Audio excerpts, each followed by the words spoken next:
बिस्मिल्लाहिर्रहमानिर्रहीम। अस्सलाम वालेकुम। आज 16 मई है और दिन है सोमवार का। सुप्रीम कोर्ट ऑफ पाकिस्तान जो 63A की तशरीह के लिए अहम रेफरेंस की समाअत कर रही है, जिसका फ़ैसला सुप्रीम कोर्ट के 5 रुकनी बेंच का फ़ैसला बराह रास्त असरअंदाज होगा पाकिस्तान की मुस्तकबिल की सियासत पर। ये जो ज़मीर फ़रोशी है, ये जो लोटक रेसी है, जो हुकूमतें बनाने और गिराने का मामला है, बैरूनी मुदाखलत का मामला है कि बाहर से कोई भी $1 अरब इन्वेस्ट करे, 160, 70, 80, 90 अरब रुपया लगाए और किसी भी जमात के ज़मीर फ़रोश लोटों को ख़रीदे और उसके बाद हुकूमतें बनाए और गिराए और अपनी मर्ज़ी के काम करवाए। इसराइल को तस्लीम करवाना हो या जो भी करवाना हो, जो भी उनके मकासद हो, वो मकासद हासिल कर सकता है। ये पाकिस्तान की तारीख़ का सबसे अहम केस है जो पाकिस्तान की जमहूरियत के मुस्तकबिल का फ़ैसला करेगा। सुप्रीम कोर्ट की आज की समाअत के पॉइंट्स आपके सामने रखने से पहले आपको बता दूं कि सुप्रीम कोर्ट ने इंदिया दे दिया है कि सुप्रीम कोर्ट क्या करने जा रही है। और दूसरा ये है कि यह भी है कि शायद कल इस केस को कंक्लूड कर दिया जाए। कल या परसों इस केस को कंक्लूड किया जा सकता है। 2 दिन में फैसला महफूज हो सकता है और 2 दिन में शॉर्ट ऑर्डर भी सुनाया जा सकता है, कुछ दिन बाद भी सुनाया जा सकता है और ये बहरहाल बहुत ज़्यादा असरअंदाज होगा। और ये भी आपको बता दूं कि नए जो अटॉर्नी जनरल अशतर औसाफ वो पूरी कोशिश कर रहे हैं और नून लीग के वकील मखदूम अली खान तो वो पूरी कोशिश कर रहे हैं कि इसको डिले किया जाए। मैं आज की प्रोसीडिंग और इससे पिछली समाअत दोनों की प्रोसीडिंग जब आपके सामने रखूंगा तो आपको अंदाज़ा हो जाएगा कि सूरत हाल किस तरफ जा रही है। और ये भी मैं आपको बता चुका हूँ कि 19 मई तक की डेडलाइन है इलेक्शन कमीशन ऑफ पाकिस्तान के पास। उन्होंने ये फैसला जो है वो जो पंजाब के मुनर्रिफ अरकान उनके हवाले से फैसला सुनाना है। इसमें एक तो यह है कि उन्होंने ये कहा है चीफ जस्टिस पाकिस्तान मुर्तज़ा बंदियाल साहब ने कि अदालत के कंधे इतने कमज़ोर नहीं, ये कंधे आईने पाकिस्तान है। जो कंधे हैं सुप्रीम कोर्ट के वो आईने पाकिस्तान है। उन्होंने कहा कि आइन के तहफ़्फ़ुज़ और तशरीह का इख्तियार सुप्रीम कोर्ट के पास मौजूद है। अदालत ने देखना है कि सदारती रेफरेंस में किस नौइयत का सवाल उठाया गया है। चीफ जस्टिस मुर्तज़ा बंदियाल साहब ने कहा कि सेनेट इलेक्शन वाला अमल दोहराने की इजाज़त नहीं देंगे। सेनेट इलेक्शन में आपने देखा किस तरह से हुआ, क्या हुआ, किस तरह हुआ और फिर अमल भी नहीं किया गया सुप्रीम कोर्ट के ऑब्जर्वेशन पर जो इलेक्शन कमीशन ने करना था।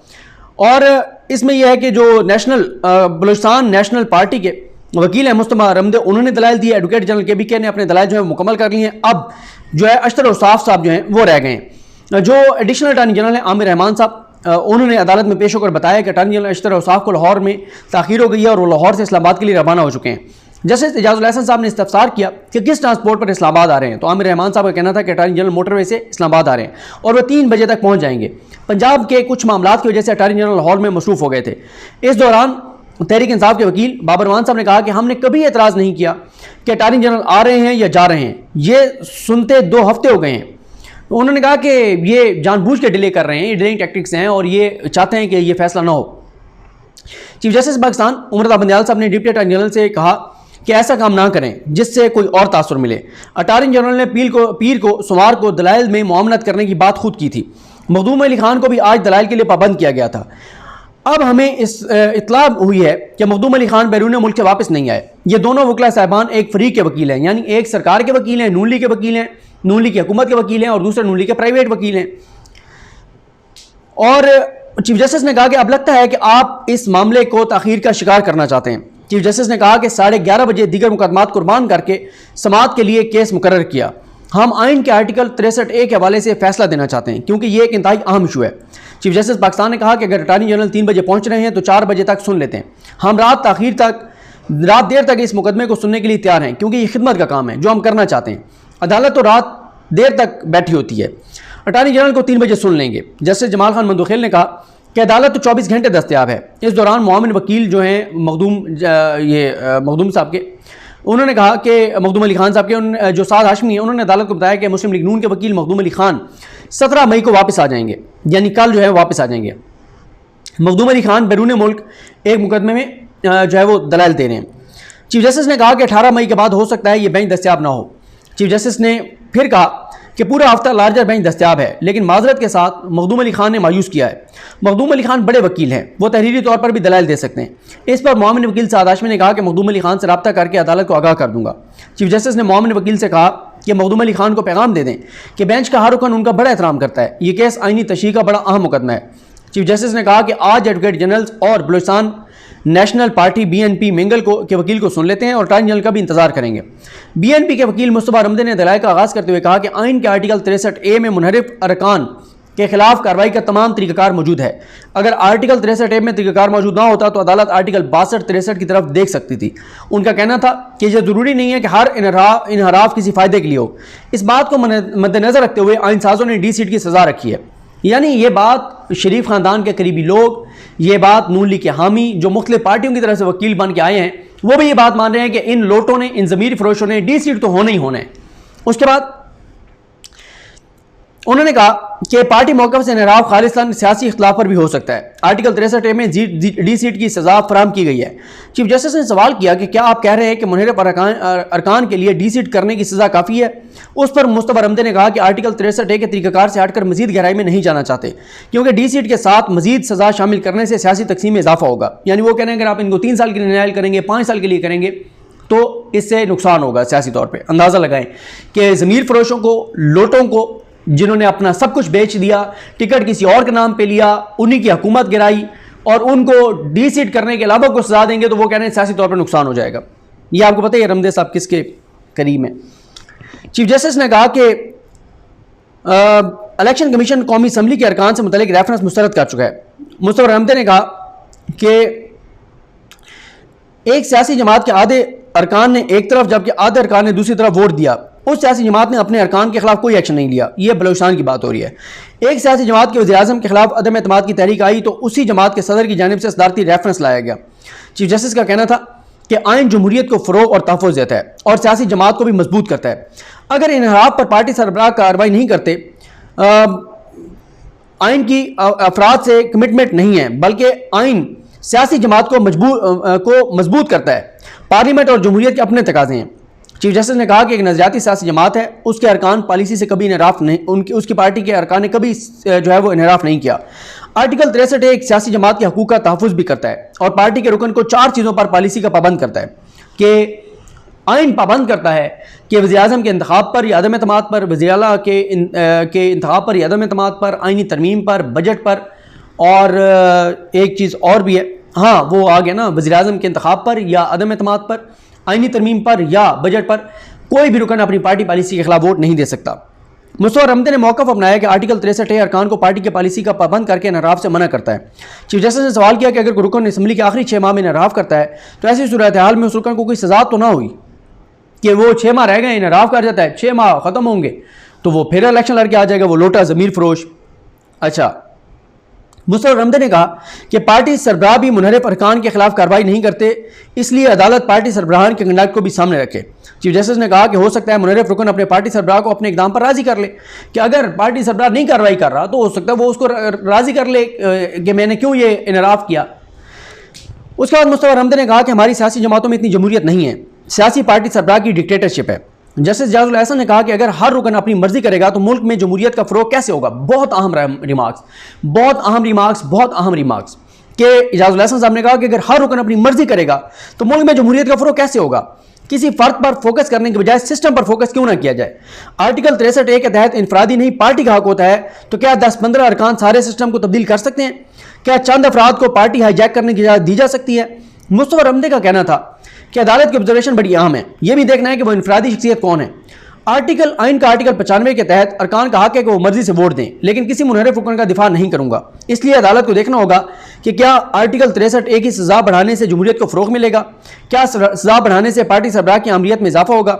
उन्होंने कहा कि सेनेट इलेक्शन में क्या हुआ सब ने देखा। चीफ जस्टिस ने कहा कि हम सेनेट इलेक्शन वाला अमल दोहराने की इजाज़त नहीं देंगे। जस्टिस इजाज़ुल एहसन ने रिमार्क्स दिए कि पार्टी के मौक़िफ़ से इनहराफ से बेहतर है मुनहरिफ रुकन इस्तीफ़ा दे दें। इस्तीफ़े देने से सियासी सिस्टम भी बच जाएगा, इस्तीफ़ा देने वाले को अवाम वोट दें तो वो दोबारा आ जाएगा। आइन की तशरीह करेंगे और तशरीह के लिए मामले के तमाम पहलुओं का जायज़ा लेंगे।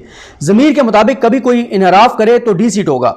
इसका मतलब है कि आइन ज़मीर के मुताबिक वोट देने वाले के इक़दाम को भी कबूल नहीं करता, कि वाज़ेह तौर पर लिखा हुआ है कि वो अपनी ज़मीर के आवाज़ पर भी पार्टी पॉलिसी के खिलाफ 4 जगहों पर वोट देगा तो वो डी सीट होगा। यानी आइन पर इजाज़त नहीं दे रहा, और ये आइन में ये शेख इन्होंने खुद शामिल की है, नून लीग और पीपल्स पार्टी ने इन चीज़ों को सख्त किया है।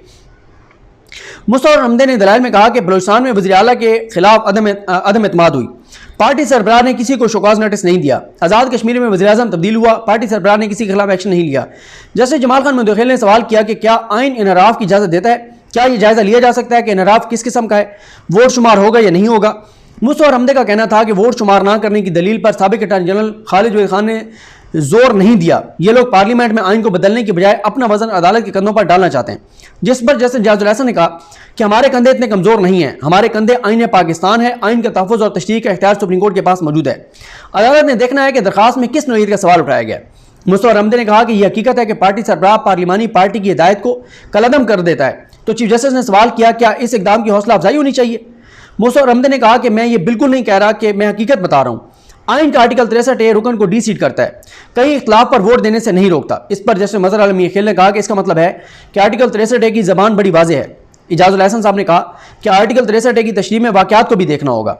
जैसे जमाल खान मुतखेल का कहना था कि दुनिया के 200 ममालिक में से 32 मुल्कों में इंसदादे इनराफ कानून है और उन 32 ममालिक में से 6 मुल्कों में इस कानून पर अमल होता है। इन 6 मुल्कों में इनराफ पर कार को डी सीट किया गया है। अगर इनराफ गलत काम है तो आइन इनराफ की इजाज़त क्यों देता है। मुस्तफा रमदे एडवोकेट ने का कहना था कि रेफरेंस सियासी मफाद के लिए भेजा गया है। आइन का आर्टिकल 63A जो है वो आइन के आर्टिकल 95 को गैर मौसर नहीं कर सकता। चीफ जस्टिस ने सवाल किया क्या आइन का आर्टिकल 95 उसके तहत अपने वज़ीर आज़म के खिलाफ वोट देने की इजाज़त देता है। आर्टिकल 95 अरकान को पार्टी डिसिप्लिन से हटकर वोट देने की इजाज़त देता है। ये सवाल था। चीफ जस्टिस ने वकील से कहा कि इस दलील से आपने सियासी पार्टी को ख़त्म कर दिया, इस तरह से तो सियासी पार्टी जो है वो टी पार्टी बन जाएगी। हम बहस से एक बात समझे हैं कि पार्टी सरबराह पार्लिमानी पार्टी की हदायत को ख़त्म कर सकता है, लेकिन क्या सियासी जमात का सरबराह अपनी पार्टी के साथ हुए गलत इक़दाम को माफ़ कर सकता है। अगर पार्टी सरबराह रुकन के गलत काम को माफ़ कर दे तो क्या यह आइन के खिलाफ होगा। क्या सरबराह पार्लिमानी पार्टी की हदायत की कोई अहमियत नहीं। इस दौरान वकील बाबर रहमान ने कहा कि पार्टी सरबराह भी पार्लिमानी पार्टी का हिस्सा होता है। मुस्तफा रमदे का कहना था कि अगर इख्तिलाफ पर अरकान इस्तीफा दे दें तो सिस्टम तबाह नहीं होगा। जैसे जमाल खान मुतखेल ने कहा कि अरकान के इनराफ से सिस्टम खत्म नहीं होता। आर्टिकल 63A एक मुकम्मल कोड है। इस दौरान अदालत को बताया गया कि अटॉर्नी जनरल 3:30 बजे तक पहुंच जाएंगे। इस पर चीफ जस्टिस ने कहा कि फिर 4 बजे अटॉर्नी जनरल को सुन लेते हैं। Additional attorney general Aamir Rahman ने सदा की कि केस की समाअत कल तक मुलतवी कर दें। इस पर चीफ जस्टिस ने कहा कि उम्मीद करते हैं कि मखदूम अली खान कल मंगल को पेश होंगे, अगर वो पेश नहीं होते तो तहरीरी दलाइल दे दें। चीफ जस्टिस ने कहा कि कल सदारती रेफरेंस की कार्रवाई मुकम्मल करना चाहते हैं। इस दौरान advocate general KPK Shumail Bhatt ने दलाइल का आगाज़ करते हुए कहा कि आर्टिकल 63A को आर्टिकल 62 के साथ मिलाकर पढ़ा जाना चाहिए। आइन के की कोई शिक खूबसूरती के लिए नहीं, इन दोनों आर्टिकल्स को एक साथ पढ़ा जाए तो इसके संगीन नताइज होंगे। पार्लियामेंट के बाद भी 2 फोरम्स ने इनराफ का जायजा लेना है। अगर कोई असम्बली में ना आए तो ये भी इनराफ है, चाहे किसी ने गन पॉइंट पर रोक लिया हो। जैसे जमाल खान मुतखेल ने सवाल किया कि अगर वज़ीर आज़म इस्लामी अहकामात की खिलाफवर्जी करे तो फिर भी रुकन चाहे कि वही वज़ीर आज़म रहे। शुमाइल भट्ट ने कहा कि मानते हैं कि आर्टिकल 63A में तरीक़ाकार के मुताबिक इलेक्शन कमीशन और सुप्रीम कोर्ट फोरम है। जमाल खान मुतखेल साहब ने सवाल किया कि क्या पार्टी सरबराह की शिकायत पर इलेक्शन कमीशन किसी रुकन के किरदार को गलत या सही कह सकता है। Advocate general KPK Shumail Bhatt ने के दलाइल मुकम्मल हुए तो अब समाअत जो है वो कल यानी मंगल तक मुलतवी कर दी गई है। इससे पिछली जो समाअत थी उसमें यही कहा गया था कि अटॉर्नी जनरल आज जो है वो दलाइल दें। और उमर बंदयाल साहब ने पिछली समाअत पर रिमार्क्स दिए थे कि हम समझते हैं कि इनराफ एक संगीन गलती है, लेकिन किसी को ताहयात नायल करना बहुत सख्त सज़ा है। यानी सुप्रीम कोर्ट शायद ये रास्ता देख रही है कि डी सीट तो सुप्रीम कोर्ट इस पर तो कोई दूसरी राय नहीं है कि ये फारिग होंगे, डी सीट होंगे। ये जो हैं पंजाब वाले तो ख़ास तौर पर, वफाक वालों का जो है अभी डिस्कस होना है। और जो है जो ताहयात नायली उसके तरफ सुप्रीम कोर्ट जाती हुई नजर नहीं आ रही। अलबत्ता 3 साल या 5 साल की सज़ा की तरफ जाया जा सकता है या उस पूरी टर्म के लिए नायली हो सकती है। चीफ जस्टिस पाकिस्तान ने कहा कि ताहयात नायली की कुछ शराइत मुकर्रर कर रखी हैं। अगर असम्बली में तहरीक अदम एतमाद पर बहस होती तो सब सामने आता, लेकिन तहरीक अदम एतमाद पर लीव ग्रांट होने के बाद कोई बहस नहीं कराई गई। बहस होती तो कोई सवाल पूछता कि तहरीक अदम एतमाद क्यों पेश की गई। चीफ जस्टिस ने कहा कि मुल्क की तरक्की के लिए मुस्तहकम हुकूमत की जरूरत है। 1970 से जो म्यूजिकल चेयर चल रही है उसे खत्म होना चाहिए। किसी को भी गलत काम से फायदा उठाने नहीं दे सकते। जस्टिस जाजुल एहसन ने कहा कि मुनहरिफ अरकान के लिए डी सीट होना सजा नहीं। जस्टिस मुनीब अख्तर ने कहा कि कानून के मुताबिक इलेक्शन होंगे तो यह चीज़ खत्म हो जाएगी। इनराफ से बेहतर है ज़मीर की आवाज़ पर इस्तीफा दिया जाए। इनराफ करने वालों के लिए अवाम सख्त लफ्ज़ इस्तेमाल करते हैं, वो लफ्ज़ मैं इस्तेमाल नहीं करूँगा। मुनहरिफ अरकान होटलों में जाते हैं तो अवाम आवाज़ें कसते हैं। मुस्लिम लीग काफ के वकील अजहर सिद्दीकी ने दलाइल निपटाते हुए मौक़िफ़ अपनाया कि आर्टिकल 63A का मकसद अरकान को इनराफ से रोकना है। 16 अप्रैल को PTI के अरकान ने पार्टी पॉलिसी की खिलाफवर्जी की और हमजा शहबाज को वोट दिया, जिस पर चीफ जस्टिस ने कहा कि मुनहरिफ अरकान के खिलाफ इलेक्शन कमीशन में नायली रेफरेंस ज़ेर अल्तवा है, इस पर हम अपनी राय नहीं दे सकते। जस्टिस मजहर अली मीर ने कहा कि इस मामले का जायजा इलेक्शन कमीशन ने लेना है, इलेक्शन कमीशन के फैसले के खिलाफ अपील सुप्रीम कोर्ट आएगी। जस्टिस जमाल खान मुतखिल ने कहा कि आपकी पार्टी के कुछ लोग इधर कुछ उधर हैं, काफिले के सरबराह खामोश हैं, एक बलूचिस्तान की पार्टी है, उनके लोगों का पता नहीं वो किधर है, आधी पार्टी इधर है आधी पार्टी उधर है, जिसकी चोरी होती है उसको मालूम होता है। इन पार्टियों के सरबराह अभी तक खामोश हैं। सुप्रीम कोर्ट बार के वकील मंसूर अवान ने दलाइल मुकम्मल करते हुए कहा कि आइन ज़मीर के मुताबिक अरकान को वोट देने का हक देता है, जिस पर जस्टिस मुनीब अख्तर ने कहा कि फाजिल वकील को कहा कि पार्लिमानी निज़ाम हुकूमत में सियासी जमातों का डिसिप्लिन जरूरी होता है। अगर आपकी दलील तस्लीम कर लें तो सियासी जमातें कहाँ खड़ी होंगी? इस तरह तो सारा पार्लिमानी निज़ाम तबाह हो जाएगा, पार्टी डिसिप्लिन नहीं होगा तो सियासी जमात में इंतशार होगा। जस्टिस जाजुल हसन ने कहा कि आर्टिकल 17(2) के तहत सियासी जमातों के हकूक हैं। चीफ जस्टिस ने कहा कि 1973 के आइन में कानून साज सिस्टम को मुस्तहकम करना चाहते थे। 1985 में आर्टिकल 96 को ख़त्म कर दिया गया। 1985 के इंतखाबात गैर जमाती बुनियाद पर कराए गए। सुप्रीम कोर्ट ने 1989 में करार दिया है कि इंतखाबात जमाती बुनियादों पर हों। सुप्रीम कोर्ट ने करार दिया कि सियासी जमातों के हकूक हैं। इसके बाद आर्टिकल 63(a) को आइन में शामिल किया गया। चीफ जस्टिस ने सवालात उठाए कि क्या आर्टिकल 63(a) को महज एक रस्मी आर्टिकल समझ लें? क्या आर्टिकल 63(a) सियासी जमातों के बुनियादी हकूक से मुंसलिक नहीं है या मुंसलिक है? क्या आर्टिकल 63(a) को महज शोपीस आर्टिकल समझ लें?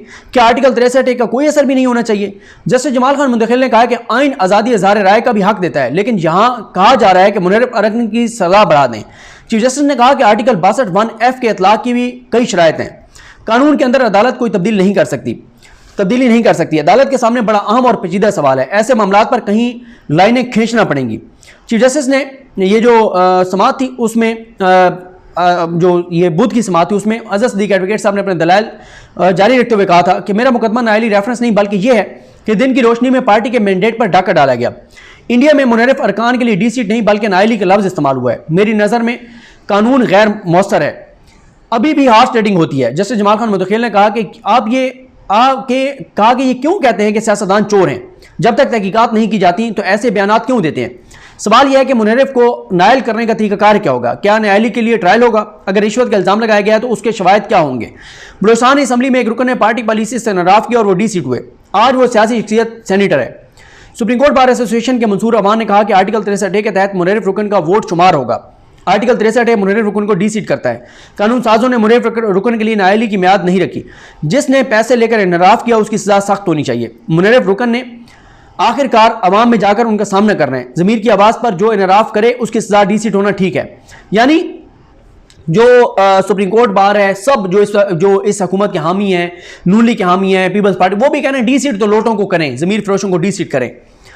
आइन ज़मीर के मुताबिक अरकान को वोट का हक देता है। अगर पार्टी पॉलिसी की खिलाफ वर्जी होती है तो जमात अपनी सीट वापस ले सकती है।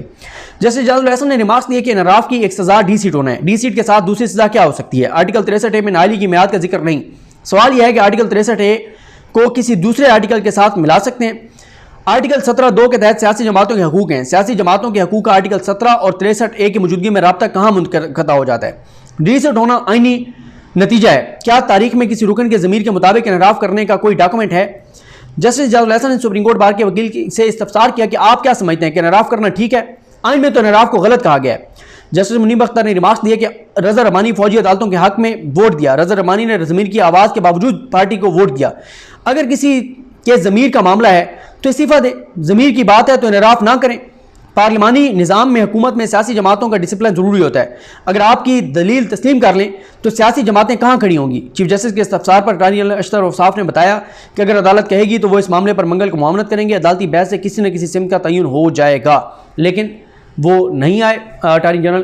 तो अब देखते हैं कि सूरत हाल किस तरफ जाती है। लेकिन सुप्रीम कोर्ट ने वाज़ेह इशारे दिए हैं कि ये डी सीट, ज़मीर फरोश, लोटे, इनको इलेक्शन कमीशन ने नायल ना भी किया, खासतौर पर पंजाब वालों को, तो सुप्रीम कोर्ट से तो इनका बचना नामुमकिन है। बाकी देखते हैं सुप्रीम कोर्ट क्या तशरीह करती है कि 63(a) में नायली ताहयात है, 5 साल है, 3 साल है, उस टर्म के लिए कितनी है। मुझे अपनी दुआ में याद रखें। अलकरीम हम सब का हामी नासरो। अल्लाह हाफ़िज़।